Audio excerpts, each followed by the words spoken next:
Welcome to the tutorial build for the Jeram build, in-game build segment. Uh, Basically, I made some T3 videos before, and I said I'm going to be showcasing the build on T6 with pretty much maxed out damage potential later on, just to show the fullest effect of how the build works. So if you're wondering how the Jeram effect works beforehand, you can go ahead and check out the previous video talking about the Jeram build, which is done at Torment level 3. However, I will not be running the Fetish Psychopaths, Fetish Sycophants passive, because currently it's bugged and those fetishes that you generate overwrite the ones from the perma fetishes that you actually have. Hopefully you guys are viewing or reading a lot of the more detailed information inside the guide on Reddit, Diablo fans, and Diablo 3 forums, so you guys can look at why I made the gear choices that I did. But roughly, really quick, we got the Jeram's Tasker and Theo, 2-piece Ogdal's Authority with the Royal Ringer Grandeur, that's going to give us our 3-piece bonus. Also with the 3-piece Zunima's Skull, Royal Ringer Grandeur gives us our 4-piece bonus, Hexing Pants for extra DPS, Witching Hour for more DPS, and also Stone of Jordan, and also the Golden Gorget of Leoric. So with that being said, and actually I think we're going to play it a little bit safe, and I would like to have a little bit more toughness so we don't go ahead and get smashed in the face. I want to go ahead and just run the Harrington's Belt instead of the Witching Hour. Okay, so we're on the field of battle. Hopefully this isn't going too crazy. The last set of elites I just had are actually, there's 4 elites, so we are going to have to play careful and thread the needle. We want to stand in Big Bad Voodoo to increase the DPS of our pets, and we also need to be careful not to get too close and stop moving, because then we take a DPS loss of 20% since we are using the Hexy Pants of Mr. Yan. Okay, so as you can see, we get a pretty good cooldown on Big Bad Voodoo, and this elite is trying to make my life just hell. It has Mortar, Frozen, and Jailer, and it's driving me nuts. Now, if you'd like, you can run Spirit Vessel just to basically increase your survivability, or just keep yourself alive until the elite dies. Let's go ahead and resummon everything, and hopefully I didn't get Jailer there. Whoever decided to add Jailer to an elite, that, well, whoever decided to add it so that Jailer actually does damage, I would like to talk to you. But unfortunately, that's just something we have to deal with. For the most part, you won't be dealing with 3 elites at once. Well, maybe if you're running a rift, but hopefully in a party or something like that. So basically, you're not getting dragged over the coals. And I mean, it's I'm gonna be honest, sometimes it does get a little bit boring playing this playstyle with the Hexing Pants, but the increased damage on the pets is pretty amazing. 25% increased damage is something that just makes the pets just turn into just even more crazier than they already are. So as you can see, the elites die very fast. Hopefully we don't get 3 sets of mobs like that anymore and we have any deaths, but for the most part, it's not too bad. But sometimes if you're running all this damage, or trying to basically get the pets to hit for as much as they can, what's actually going to happen is that you're going to run into being a little bit squishy, and you might take some crazy deaths, whether it be Mortar or Thunderstorm. So if you'd like to go ahead and get a little bit more toughness into the build, that's perfectly fine, or maybe even swap out one of the skills, Tribal Rides, or depending on what you like to do, for Spirit Vessel, so that you don't get instantly gibbed on a lot of certain things like that. But then again, if you're running in a party, or if some people out there who like to run Unity, that shouldn't be a problem. If you're in a party with people who could tank for you, then you don't have to worry about getting instant gibbed. Or if you're running the Unity set combo with your follower, then you really don't have to worry about that at all either. But I kind of don't like the Unity set. I just kind of like to build one set, and I think it's just, I don't know. If you like to use it, that's perfectly fine, but I just kind of don't believe in it. Doesn't mean that's bad to use, but I'm just kind of, I'm steering away from it. I just kind of want to just do the build showcasing, okay, this is, we could do it without this combo setup, or it can work in group. But definitely running Spirit Vessel or the Unity Ring combo would probably fix a lot of your problems in terms of taking damage if you are getting instantly gibbed, or just simply having people in party that can tank the monsters for you while you sit back, run around in circles, and let your pets pretty much destroy everything.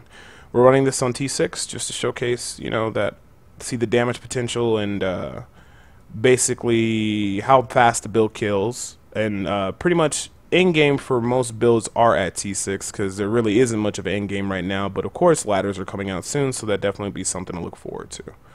So the main thing is, as long as I'm running inside of Big Bad Voodoo and staying within an approximate range to get the cooldown reduction from Grave Injustice, combine that with the how do I say, The Hexing Pass and Mr. Yan, we actually get up to about 2.2 million damage.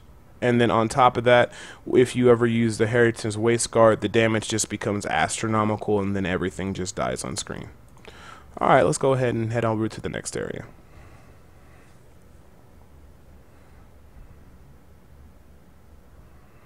Okay.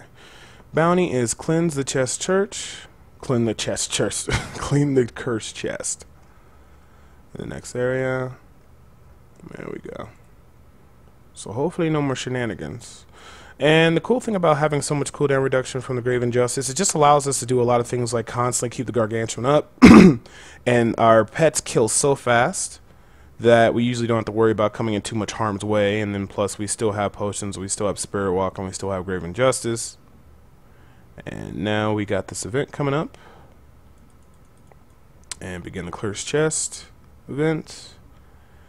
And we got to be careful because these guys stick their hands in the ground and they make poison come down, but I think we're fine for now. We have a really low cooldown because the Tribal Rights and Grave Injustice working together, Starman of Kukuri, and then, you know, we can basically keep up the Gargantuan, we can keep the Piranhas and Paranato up. Everything pretty much is dying when things come out onto the field of play. Okay.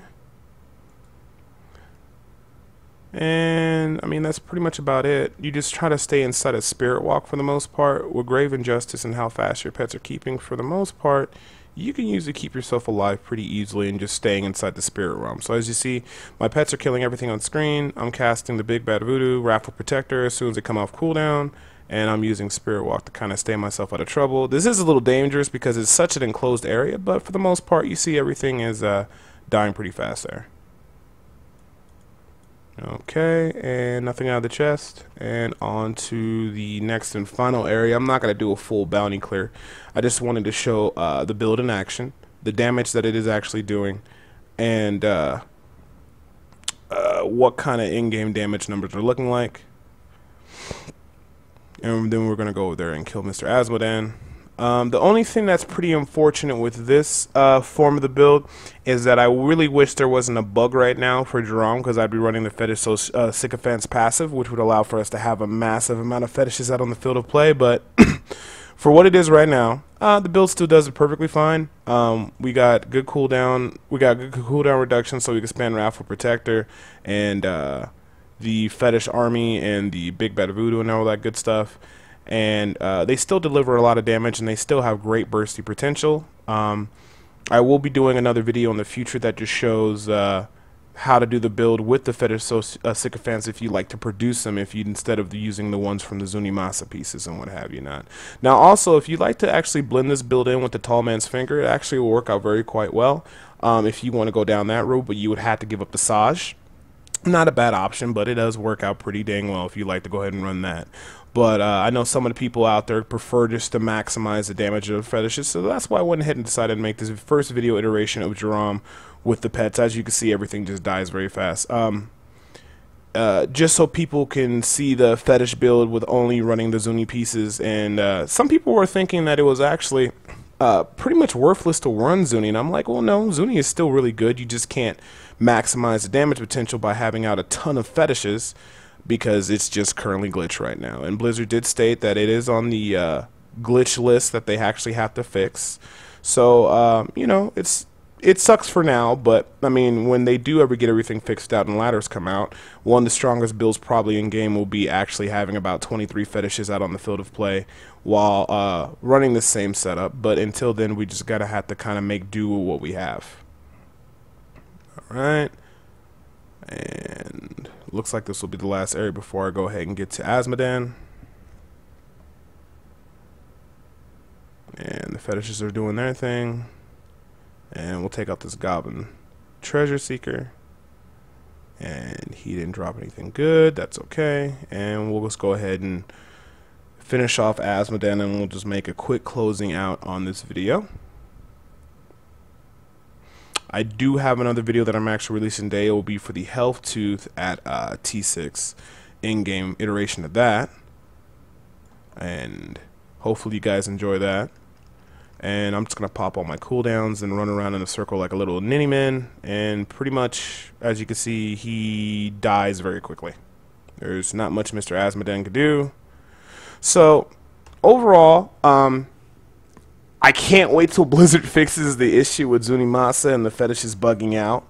But for currently right now, if you would like to run Jerams with the Zunimasa and just the fetishes and things of that nature, it actually is working out pretty fine.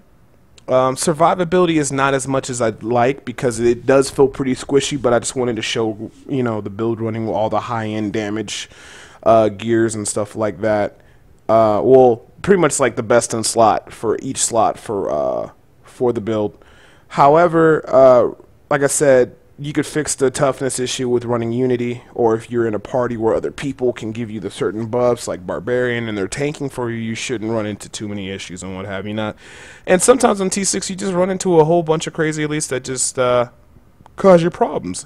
Now if you wanted to, you always could run the Blackthorn's pants and then the belt for the Blackthorns, which would increase the elite damage and make it so you take less damage from elites, which will also be good. Now, you won't have the Hexing Pants or the Heritage Waistguard, but if you like to be a little bit more survivable and you just don't get instantly good, you can do that option. Or if you even really wanted to, you could drop the Tribal Rites or the Midnight Feast. If you drop the Midnight Feast, Gargantua and Zombie Dog are going to do less damage, but you can run that with Spirit Vessel, or you can simply get rid of the Tribal Rites and run that with Spirit Vessel if you'd like. But then you lose the massive cooldown reduction you already get to Gargantuan and everything else, like the Big Bad Voodoo and the Zombie Dogs and the Fetish Army.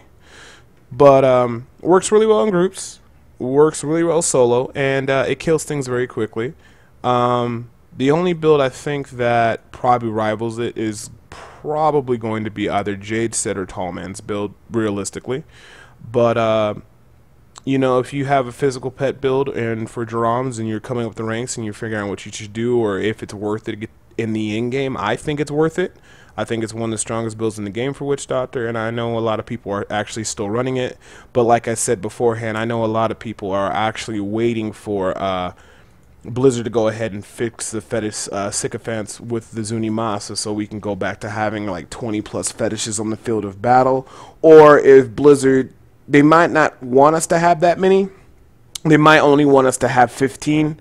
You know, 8 from the Summon Fetish Army, 7 additional fetishes, totaling 15 and capping at 15. I hope they don't do that. I hope they cap it at 23, but we'll see. But definitely having all those extra fetishes will make a big difference. And once they do that, then of course we'll have to figure out how we're going to switch things around and go down that line. We may not run the Hexing Pants, but who knows, we might find a way to generate the fetishes and do the Hexing Pants. But I'm pretty sure for the most part, when we do get the more fetishes or when they fix the passive, then I don't think we'll be running the Hexing Pants. Probably maybe Blackthorns on the pants, or I don't know. I don't know exactly what pants we would run instead, but just the Hexing Pants are so good, but unfortunately you need to keep moving, which means that you would have a hard time generating fetishes, because as soon as you start moving, you start losing out DPS. But enough, I'm rambling. So as always, I appreciate you guys watching the video and stopping by and watching this build, and look forward to seeing more of my in-game build for the in-game series of Witch Doctor builds that we currently have out for the meta, or the meta for Witch Doctors. So as always, I'm Debo and I'm out.